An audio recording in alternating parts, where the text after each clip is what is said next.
Mom, can we go on the yacht? Adrian's eyes sparkled with excitement. Melissa gazed at her son's hopeful expression while repeatedly reading the email from her mother displayed on her monitor. The June sunlight illuminated her office in the accounting firm, housed in one of the high-rise buildings in the Old Port Historic District. Through the window, the calm waters of Casco Bay stretched out in brilliant blue. "Yes, Grandma has invited us," Melissa replied with a gentle smile, though her words carried a hint of hesitation. Behind that smile lay deep concern, and her fingertips trembled slightly over the keyboard. "Adrian, promise me something. Stay close to me no matter what happens." Melissa spoke softly as she touched her son's soft cheek. Adrian, though young, seemed to sense the anxiety in his mother's voice and nodded emphatically. 2 years had passed since her father's death. From that day forward, her mother and sister's attitudes had changed dramatically. When they discovered that their father had secretly transferred the patent rights to Melissa, her mother's eyes held a coldness she had never seen before. That patent, which generated annual revenue of $1 million, had created an irreparable rift in the family. "The company for your sister Caroline, and the patent rights for you. What a selfish decision." Her mother's words cut like a knife. Dressed in luxury brands, she appeared more like a female CEO robbed of her inheritance than a widow grieving the loss of her husband. Since then, family gatherings had become frigid affairs. Their treatment of Adrian, in particular, had changed as if he were an unwanted presence. At Christmas gatherings, while other grandchildren received piles of presents, Adrian's gift was merely a modest stationery set. Melissa could never forget her son's forlorn expression that day. "We're nothing but strangers now." The words her sister Caroline had thrown at her during a party still stung in her heart. Once as close as best friends, Caroline now managed the company as their mother's right hand, and her eyes held nothing but cold contempt when looking at Melissa. The morning of the cruise dawned with gentle early summer sunshine enveloping the harbor. Her mother and sister's appearance as they stepped out of a brand new Mercedes parked on Commercial Street seemed somehow unnatural. Their overly cheerful greetings and excessive displays of intimacy only heightened Melissa's anxiety. "My, Adrian. You're quite tanned. Can't you even afford a cheap parasol for him?" At her mother's sarcastic remark, Adrian instinctively moved closer to his mother, as if seeking shelter behind her. Melissa gently pulled her son closer while internally heaving a deep sigh. The luxurious yacht could accommodate 12 passengers. However, the atmosphere separating the 4 family members standing on deck was deeper than the vast ocean. Her sister, dressed in a white sundress, deliberately maintained her distance from Melissa. "What a lovely yacht, Mother." Melissa's comment was met with only a perfunctory smile. She unconsciously tightened her grip on Adrian's small hand. Something was going to happen. That premonition squeezed at her heart. The white sails caught the wind as the yacht slowly pulled away from the shore. As the mainland receded into the distance, Melissa's inner anxiety transformed into certainty. This invitation had some ulterior motive. Gripped by an ominous feeling that came in waves, she held her son even closer. The sea breeze flowed pleasantly into the yacht's main dining room. The setting sun cast soft light upon the table set with elegant dinnerware. However, this beautiful space was filled with heavy tension. Melissa felt uneasy about the deliberately arranged seating positions. Her mother Virginia occupied the head of the table, with Caroline stationed at her right hand. Melissa and Adrian had been guided to seats nearest to the exit. "How do you find the Maine lobster?" Her mother's voice dripped with artificial politeness. As she tilted her expensive wine glass, her gaze toward Melissa harbored something malicious. "It's delicious. Thank you, Mother." "Mom, this soup is yummy too." Adrian's innocent comment was met with a moment of silence. Caroline exchanged meaningful glances with her mother. "Yes, the clam chowder is this restaurant's specialty. But I suppose you can't afford such luxurious meals every day, can you?" At her mother's sarcastic words, Melissa momentarily lowered her eyes. Feeling Adrian's expression cloud over, she responded quietly. "We live quite happily within our means. Yes, thanks to Father's patent." Caroline's voice rang out, cold as ice. She slowly raised her red wine, holding the glass up to the setting sun. Her gesture barely concealed calculated malice. "That patent should have belonged to the company. But Father transferred it to you for some reason." "How curious." "That was Father's wish, Caroline." "His wish?" Virginia sneered. "His judgment was clouded toward the end.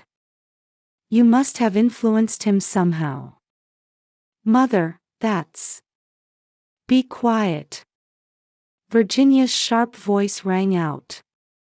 Adrian trembled slightly. Melissa instinctively grabbed her son's hand. "You were always shrewd. Even when you got divorced, you had the company pay your settlement." "That's not true." "You're such a liar," Caroline interjected. "I know you were leaking company secrets to Father." "What are you?" "I have proof." Caroline pulled out her smartphone, appearing ready to show some images. However, it was clearly a provocation. Melissa squeezed her son's hand tightly. "Adrian, would you play on deck until dessert time?" "Don't worry. I'll come get you soon." Adrian looked at his mother anxiously but did as he was told and left the dining room. Watching his retreating figure, Melissa exhaled deeply.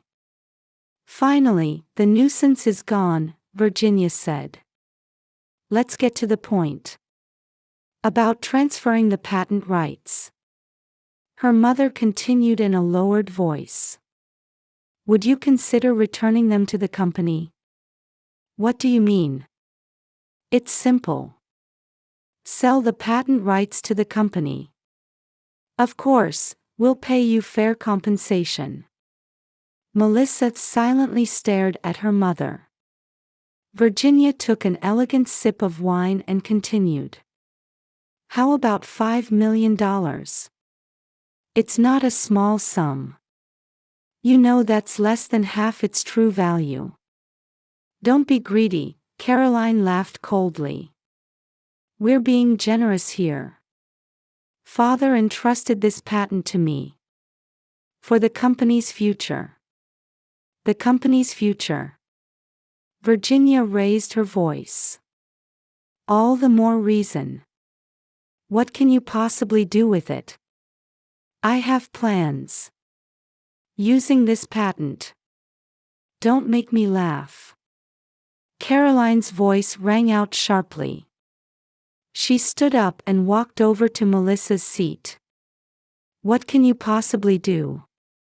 A mere accountant can't manage patents for a major company." Melissa remained seated in silence.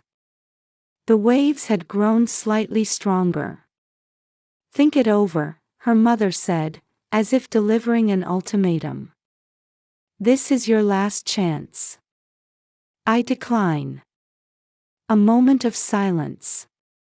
Then her mother's expression changed completely.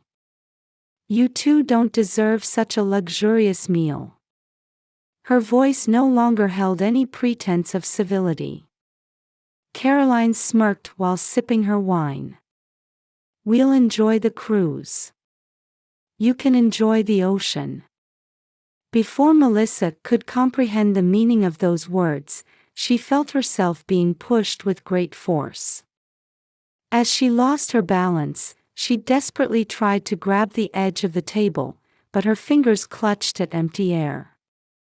She heard Adrian scream as he returned to the deck. He ran to help his mother, but Caroline deliberately extended her leg. Adrian stumbled and was thrown into the dark sea just like his mother. The cold seawater enveloped them both. As Melissa desperately searched for her son among the waves, her mother's final words pierced her ears. "Goodbye." The yacht abandoned them, disappearing into the twilight sea. Cold seawater surrounded her entire body. Melissa desperately searched for Adrian.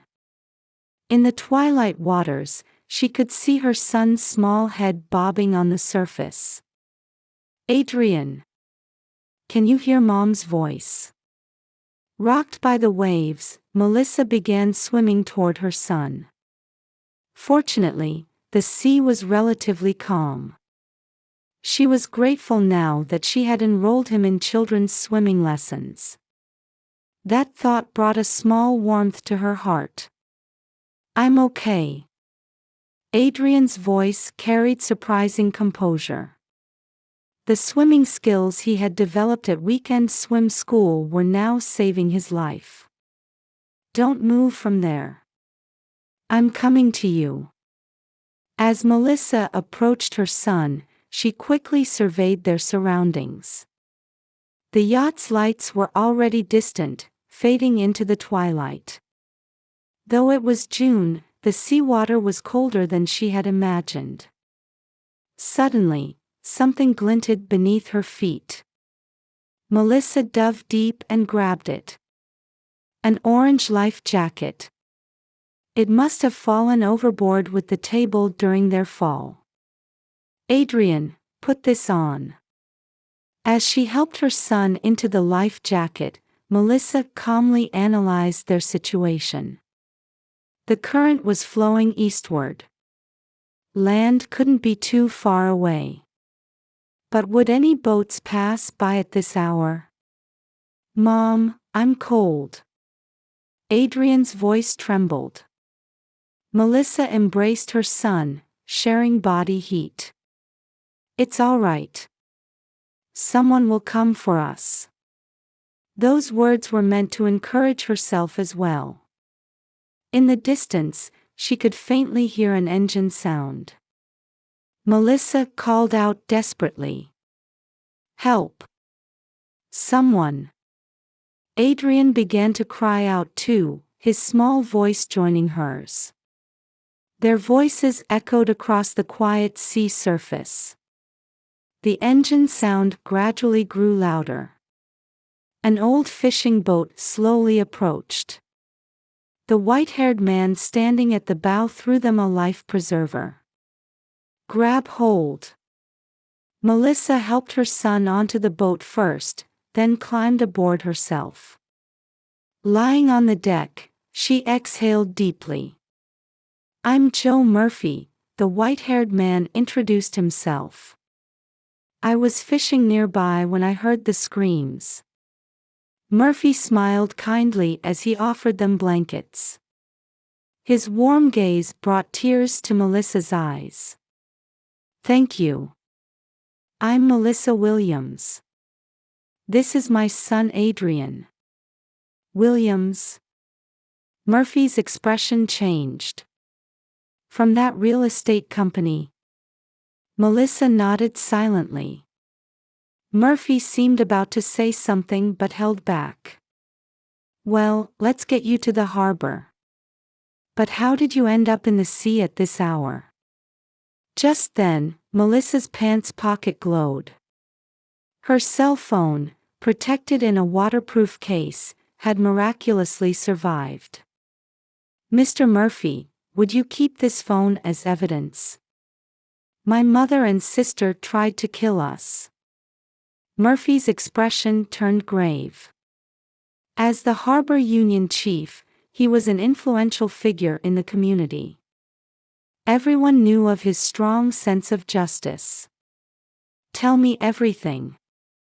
Melissa told him everything: the changes after her father's death, the conflict over the patent rights, and the events of that night. Murphy listened in silence, but his eyes burned with anger. "Unforgivable," Murphy said in a heavy voice. "Using money as an excuse to their own daughter and grandson." Adrian clung to his mother while wrapped in the blanket. The trembling of his small body squeezed at Melissa's heart.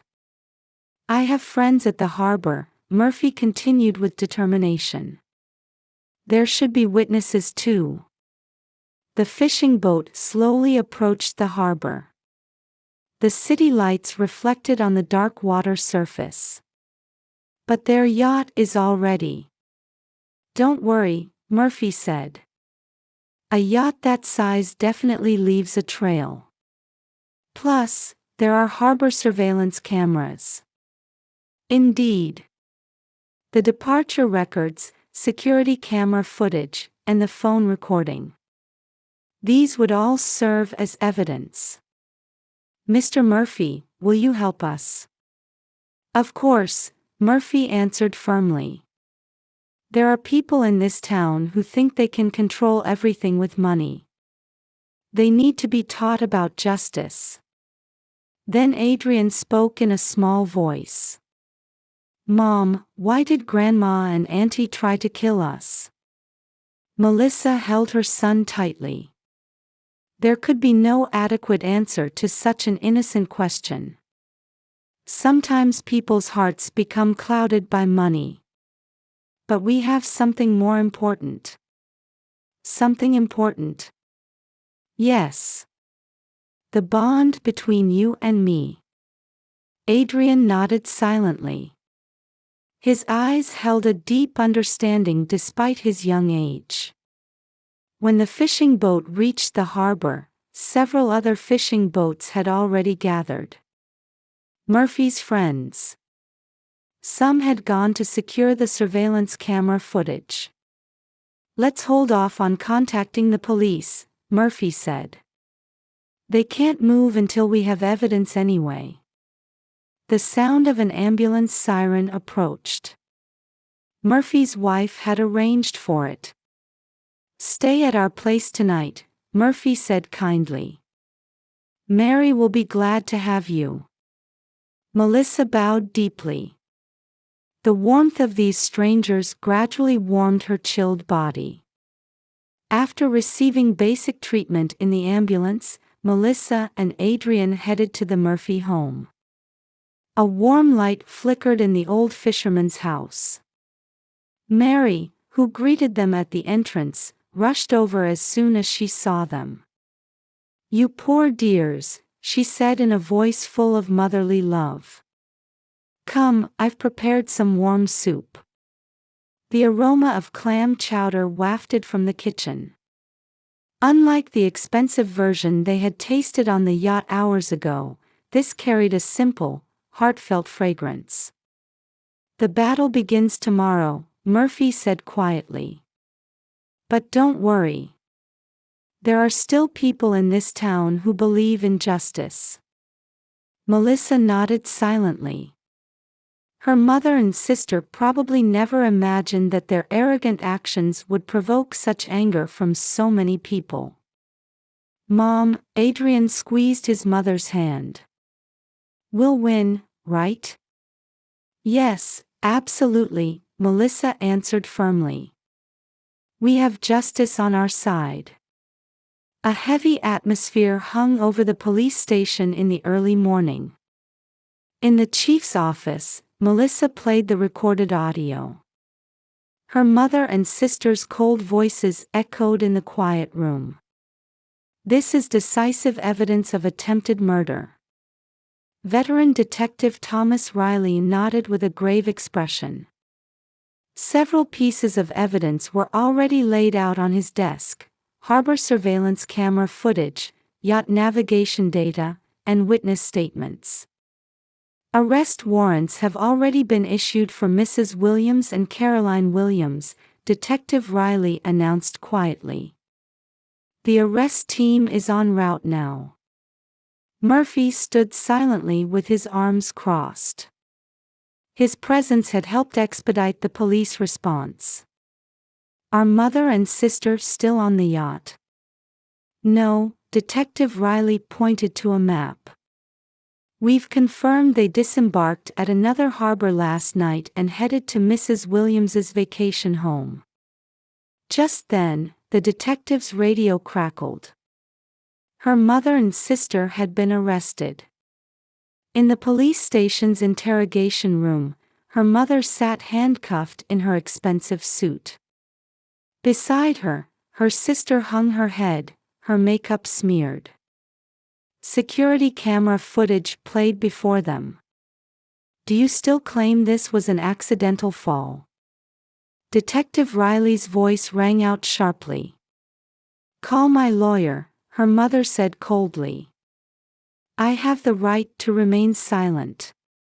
Indeed, the detective nodded quietly. Then how about this audio?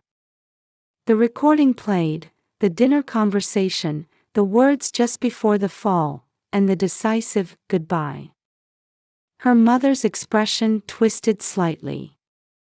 We have sufficient evidence, the detective continued. Attempted murder, conspiracy, and evidence tampering. The maximum sentence could be life imprisonment. Just then, the room's door opened. It was Melissa. Her mother and sister's expressions froze. The daughter they thought dead stood before them. How? Her mother's voice trembled. Surprised? Melissa asked quietly. Did you think we were dead? Her sister Caroline began to laugh hysterically. Lies. These are all Melissa's lies. We didn't do anything. Do you really think so? Melissa took out her phone. Look at this. The screen showed footage from the yacht dinner. Melissa had secretly recorded everything, the moment her mother pushed her, the moment Caroline tripped Adrian. Everything was documented. Why? Her mother's voice trembled. Why such preparation? Seeing how you both changed, I sensed something might happen. Melissa stared into her mother's eyes. They no longer held any of their former warmth. We could have discussed the patent issue. Discussion? Her mother sneered. That patent belongs to the company. It can't be entrusted to someone like you. Do you really think so? Melissa pulled out a document. This is Father's letter. It explains why he entrusted the patent to me. Her mother silently stared at the letter. It contained her husband's final thoughts. Melissa has integrity. She can see the company beyond just numbers, she sees it through the heart of its people. With my patent, I trust she will put it to proper use. Father believed in me, Melissa continued quietly. But mother, you trampled on his wishes. Be quiet, her mother shouted. You're no daughter of mine. Just then, small footsteps were heard from the hallway. Adrian peeked timidly through the door, with Mrs. Murphy watching over him from behind. Adrian. Her mother's voice trembled for the first time. At the sight of her grandson, her mask began to crumble. Adrian slowly approached his grandmother. Grandma, why did you try to kill us? At this pure inquiry, her mother was lost for words. As if finally realizing the weight of her actions, her shoulders began to shake. I. Tears rolled down her cheeks. Human emotion flooded out from beneath the mask of arrogance. I'm sorry. Her mother's apology was also her final resistance. She quickly suppressed her emotions and regained her cold expression. This isn't over. No, it certainly isn't, Melissa answered quietly. The trial will reveal everything. Several weeks later, in the courtroom, the judge's solemn voice rang out. The defendant, Virginia Williams, is hereby sentenced to 5 years in prison for attempted murder and conspiracy. Then came the sister's sentence. The defendant, Caroline Williams, is hereby sentenced to 3 years in prison for aiding and abetting attempted murder. The courtroom fell silent. Her mother and sister accepted their sentences stoically. But their eyes already reflected the color of defeat. Outside the courthouse, a crowd of reporters waited. The attempted murder case involving prominent local figures had become national news. Justice has been served, Murphy said. Melissa nodded quietly. Beside her, Adrian held her hand tightly. Mom, is it over? Yes, Melissa embraced her son. Now we can start our new life. On the drive home, the ocean viewed through the car window shone more brilliantly blue than that day.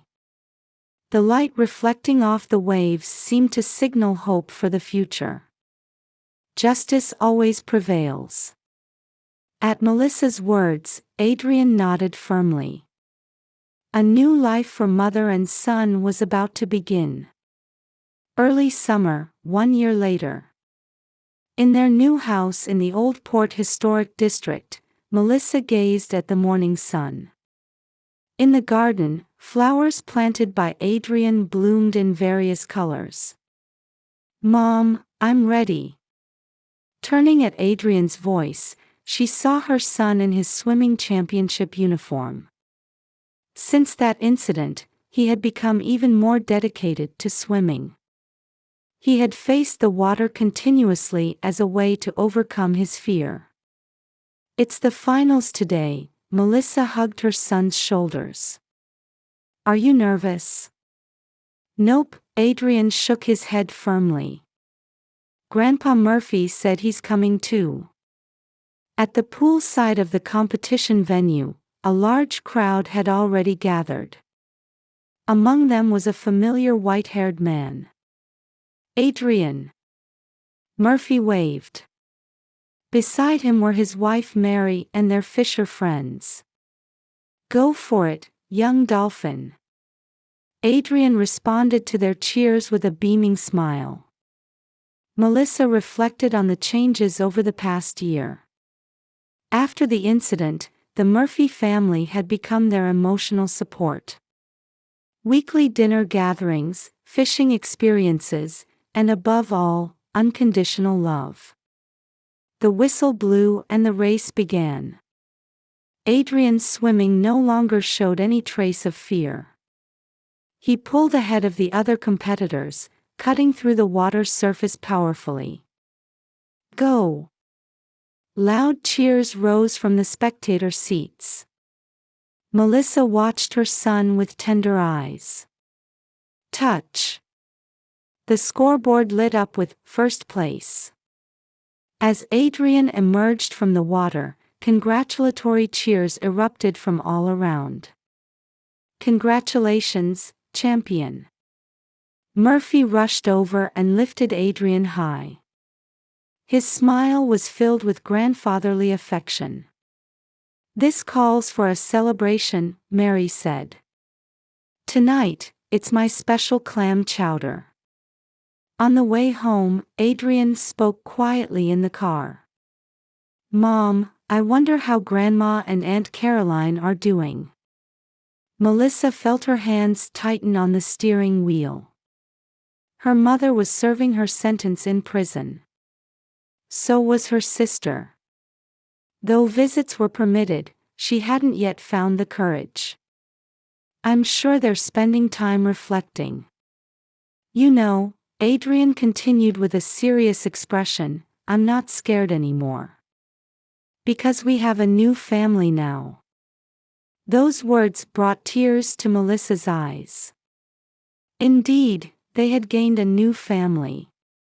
Though not bound by blood, they were bound by ties of the heart, an irreplaceable family. The company's reconstruction was also progressing steadily. New products utilizing her father's patent were receiving high market evaluation. However, what Melissa focused on most was building trust relationships with employees. A company moves by the hearts of its people. She had made her father's words from the letter her management philosophy. Beyond quarterly financial reports, she regularly held dialogue sessions with employees. This approach was drawing attention in the industry. One day, during a dinner gathering at the Murphy home, an unexpected topic arose. "Melissa," Murphy began quietly, "there's a letter from the prison." It was from her mother. Opening it with trembling hands, she found words of apology written in small letters. "I don't expect forgiveness. I'm just truly glad that you and Adrian are safe." At the end of the letter was an old family photograph. Young Melissa and her mother smiled brightly. Where had that pure love from those days gone? Can people change? Melissa wondered. Mary smiled gently at her question. That depends on the person. But it's important to give them a chance. That night, after Adrian had gone to bed, Melissa wrote a long letter. A reply to her mother. "We were indeed hurt. But that hurt taught us something, what true family means." She enclosed a photo of Adrian's swimming competition with the letter. Her mother had 4 years left to serve. Melissa hoped that during that time, they could gradually repair their relationship. Letters had started coming from her sister Caroline as well. Her writing no longer showed any trace of her former arrogance, instead conveying sincere regret. "I want to start over. After my release, I'll begin everything anew." A new season was approaching the harbor town. People gathered for Sunday barbecue in the Murphy's garden. Children ran around on the lawn while adults chatted peacefully. "Hey, Mom," Adrian said while munching on a hamburger, "we're happy, aren't we?" Melissa hugged her son. The sea breeze gently caressed their hair. "Yes, very happy." In the distance, fishing boats quietly returned to port. Their figures seemed to watch over their new life. The dark memories of the past certainly remained in a corner of their hearts. But those memories had made them stronger and taught them the true meaning of happiness. Melissa gazed at her son's profile in the sunset. Surely, various trials still awaited them in the future. But they were no longer afraid. They had formed bonds stronger than blood. Our new life has just begun. At those words, Adrian nodded firmly. The setting sun over the harbor town gently illuminated mother and son's new step forward.